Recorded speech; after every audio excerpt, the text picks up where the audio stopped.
नमस्कार दोस्तों, बहुत बहुत स्वागत है दोस्तों आपका पावर पॉइंट कोचिंग क्लासेज में। दोस्तों आज हो गया 6 अक्टूबर और चलिए फटाफट से जानते हैं आज के करंट अफेयर के बारे में। और साथ ही दोस्तों अगर आप इस वीडियो की पीडीएफ चाहते हैं तो डिस्क्रिप्शन में आपको लिंक मिल जाएगा, वहां से जाकर आप पीडीएफ को डाउनलोड कर सकते हैं। आज का पहला प्रश्न है, किस राज्य सरकार ने लघु और सीमांत किसानों के लिए जल कल योजना की शुरुआत की है? तो इसका डी ऑप्शन सही होगा, आंध्र प्रदेश ने। आपको बता दें दोस्तों कि आंध्र प्रदेश के मुख्यमंत्री वाई एस जगन मोहन रेड्डी ने YSR जल कल स्कीम की शुरुआत की है। अब ये जो जल कल स्कीम है, इससे पहले YSR नाम क्यों लगाया गया? तो आपको बता दें दोस्तों कि वहाँ के जो मुख्यमंत्री है YS जगन मोहन रेड्डी, उनकी पार्टी का नाम है YSR कांग्रेस। और इनके लिए राज्य के जो ज़रूरतमंद किसान हैं उनके लिए मुफ्त में बोरवेल ड्रिल की व्यवस्था कराई जाएगी। और इस योजना का लाभ लगभग 3 लाख किसानों को देने का लक्ष्य रखा गया है। और ये जो योजना है, इसमें 2340 करोड़ रुपए की लागत से 5 लाख एकड़ जमीन को शामिल किया जाएगा। अब बात करते हैं आंध्र प्रदेश के मुख्यमंत्री की, तो वहाँ के मुख्यमंत्री है YS जगन मोहन रेड्डी। आज का अगला प्रश्न है, कंबोडिया में भारत का अगला राजदूत किसे नियुक्त किया गया है? कंबोडिया एक देश है, वहां पर भारत का अगला राजदूत किसे नियुक्त किया गया है? तो इसका ए ऑप्शन सही होगा, देव यानी उत्तम खोब्रागडे। आपको बता दें दोस्तों कि देव यानी उत्तम खोब्रागडे को कंबोडिया के अंदर भारत का अगला राजदूत नियुक्त किया गया है। और ये भारतीय विदेश सेवा के 1999 बैच की अधिकारी है। और वर्तमान में दिल्ली के अंदर जो विदेश मंत्रालय है, उनका जो मुख्यालय है, वहाँ पर संयुक्त सचिव के रूप में कार्यरत है। आज का अगला प्रश्न है, अंतर्राष्ट्रीय कॉफी दिवस निम्न में से किस दिन मनाया जाता है? तो अंतर्राष्ट्रीय कॉफी दिवस प्रत्येक वर्ष 1 अक्टूबर को मनाया जाता है, यानी इसका सी ऑप्शन सही होगा। अंतर्राष्ट्रीय कॉफी दिवस प्रत्येक वर्ष 1 अक्टूबर को मनाया जाता है। अंतर्राष्ट्रीय कॉफी दिवस प्रत्येक वर्ष उन सभी लोगों के प्रयासों को पहचानने हेतु मनाया जाता है जो कॉफी व्यवसाय से जुड़े हुए हैं। और इस दिवस को मनाने का उद्देश्य उन सभी लोगों के प्रति आदर सम्मान व्यक्त करना जो खेत से दुकान तक कॉफ़ी पहुंचाने हेतु कड़ी मेहनत करते हैं। और साथ ही कॉफ़ी जो पेय पदार्थ है उनको बढ़ावा देना भी इस अंतर्राष्ट्रीय दिवस का उद्देश्य है।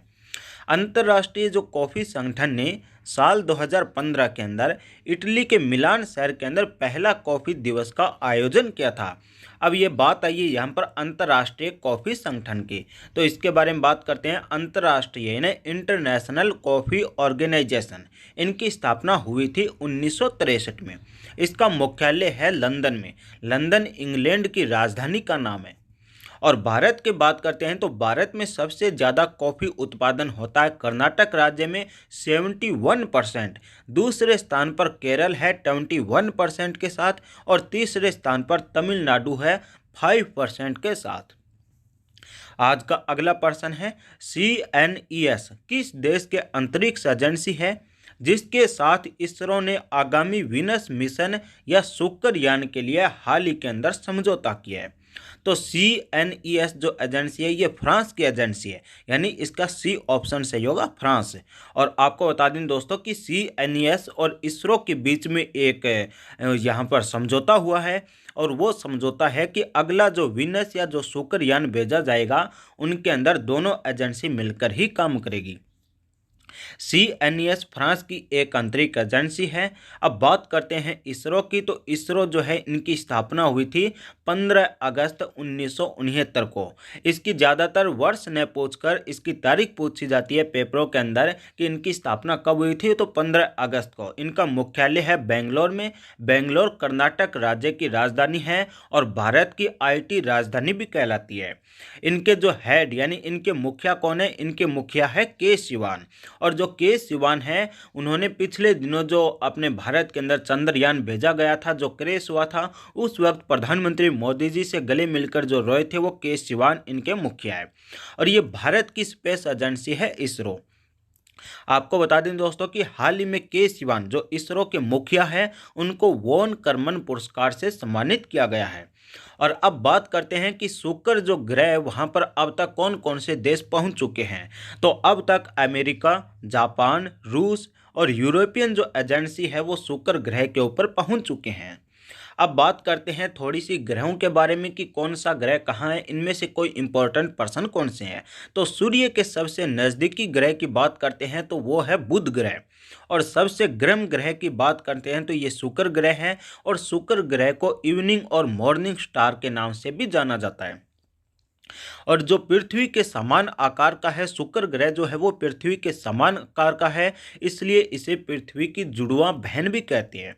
और शुक्र व यूरेनस दोनों ही ग्रह बाकी ग्रहों के विपरीत दिशा में घूमते हैं, यानी और ग्रह अगर राइट हैंड साइड में घूमेंगे तो शुक्र और यूरेनस दोनों ग्रह लेफ्ट हैंड दिशा के अंदर घूमेंगे। और शुक्र ग्रह के ऊपर फॉस्फिन गैस मिली है, और फॉस्फिन गैस मिलना जीवन का संकेत है, और यही कारण है कि पूरी दुनिया के जो बड़े बड़े देश है, बड़ी बड़ी स्पेस एजेंसियां वहां पर अपने यान भेजने के अंदर लगी हुई है। अब फॉस्फिन गैस का फॉर्मूले की बात करते हैं तो इसका फॉर्मूला होता है PH3। आज का अगला प्रश्न है, राष्ट्रीय अपराध रिकॉर्ड ब्यूरो यानी NCRB के द्वारा जारी न्यूनतम आंकड़ों के अनुसार महिलाओं के खिलाफ अपराधों में कौन सा शहर पहले स्थान पर है।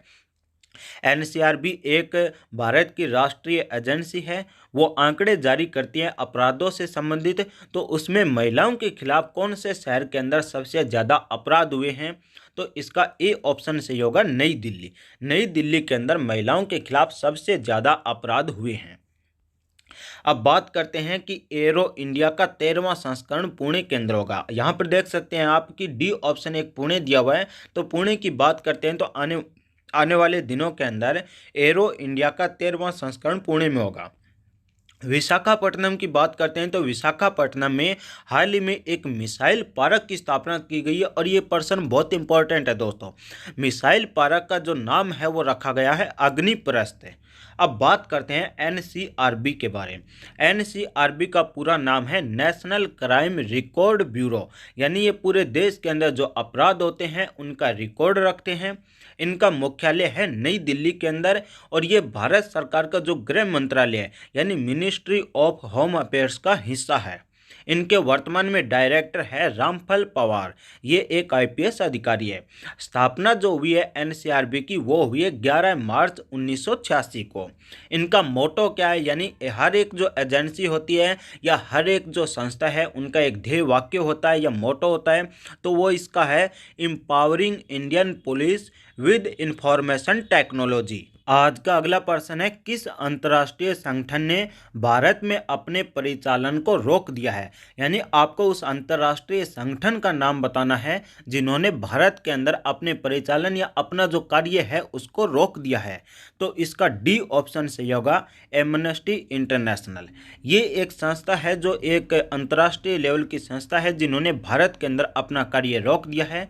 ये कोई सरकारी संस्था नहीं है, ये एक गैर सरकारी संगठन है जो मानवाधिकार के लिए कार्य करता है। भारत के अंदर भी ये कार्य कर रहा था, परंतु भारत के अंदर संशोधित नागरिकता कानून NRC के लिए और अन्य जगहों पर इनके द्वारा दंगे भड़काने की साजिश, इनके अलावा देश के अंदर हिंदू मुस्लिम के बीच में भेदभाव पैदा करना, दो जातियों के बीच में इनके द्वारा दंगा करवाने की कोशिश, इस प्रकार के मानवाधिकार की आड़ के अंदर इस प्रकार के कार्य इनके द्वारा किए गए, और जिनके चलते भारत सरकार ने इनके सभी खाते सीज कर लिए हैं और इन्होंने अपना कामकाज यहाँ से समेटकर अपने देश में भाग गए हैं।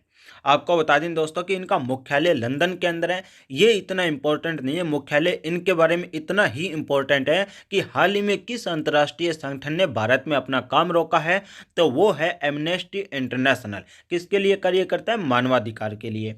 अब दूसरा ऑप्शन आपको दिया हुआ है कि WTO, तो WTO का पूरा नाम है वर्ल्ड ट्रेड ऑर्गेनाइजेशन। इनकी स्थापना हुई थी 1 जनवरी 1995 को। किनके स्थान पर इनकी स्थापना हुई थी, general agreement on tariff and trade, यानी गेट जो समझौता आप सुना होगा बहुत बार, उनके स्थान पर लाया गया WTO को।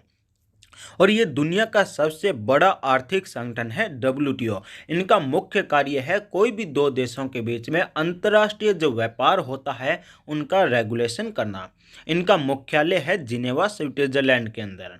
तीसरा ऑप्शन आपको दिया है WTO, ये वर्ल्ड टूरिज्म ऑर्गेनाइजेशन। इनकी स्थापना हुई है 4 नवंबर 1974 को और इनका मुख्यालय कहाँ पर है? मैड्रिड, स्पेन के अंदर। मैड्रिड एक शहर है स्पेन का। स्पेन एक यूरोपीय महाद्वीप का देश है। और आपको बता दें दोस्तों कि वर्ल्ड टूरिज्म ऑर्गेनाइजेशन का अधिकांश जो कार्य है वो यूरोप महाद्वीप के अंदर ही सिमट कर रह जाता है। अब बात करते हैं इनके पेरेंट ऑर्गेनाइजेशन की, यानी इनकी पेरेंट एजेंसी कौन सी है, तो वो है United Nations economic and social council. आज का अगला ऑप्शन दिया हुआ है सार्क, SAARC। सार्क का पूरा नाम है south Asian association for regional cooperation. दोस्तों ये बहुत इंपॉर्टेंट है सार्क, क्योंकि सार्क का हिस्सा है भारत है। और पिछले दिनों सार्क की बैठक होनी थी, परंतु कोरोना महामारी के चलते बैठक को टाला गया है।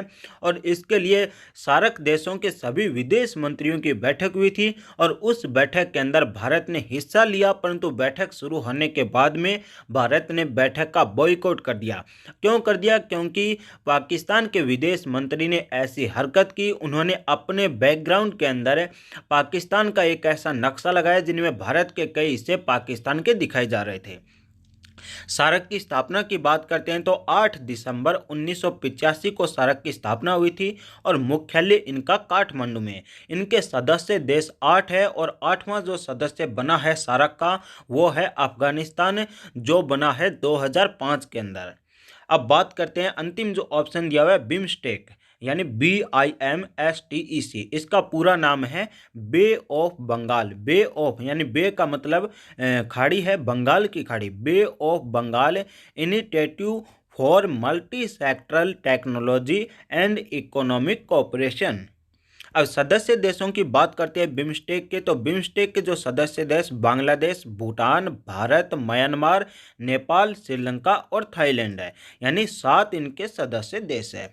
वे देश जो बंगाल की खाड़ी के आसपास है या फिर बंगाल की खाड़ी के अंदर जो जलीय मार्ग से या फिर अन्य किसी कार्य के लिए किसी न किसी प्रकार से बंगाल की खाड़ी पर निर्भर है, वो सभी बिम्स्टेक के सदस्य हैं।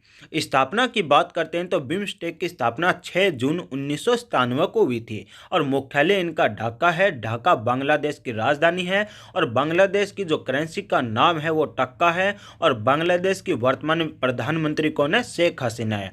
तो दोस्तों कैसा लगा हमारा करंट अफेयर का पार्ट? अगर अच्छा लगा है तो वीडियो को लाइक कर लीजिए, चैनल को सब्सक्राइब कर लीजिए। रोजाना सुबह आपको इसी प्रकार से हमारे चैनल के ऊपर आपको करंट अफेयर के बारे में पढ़ने को मिलेगा।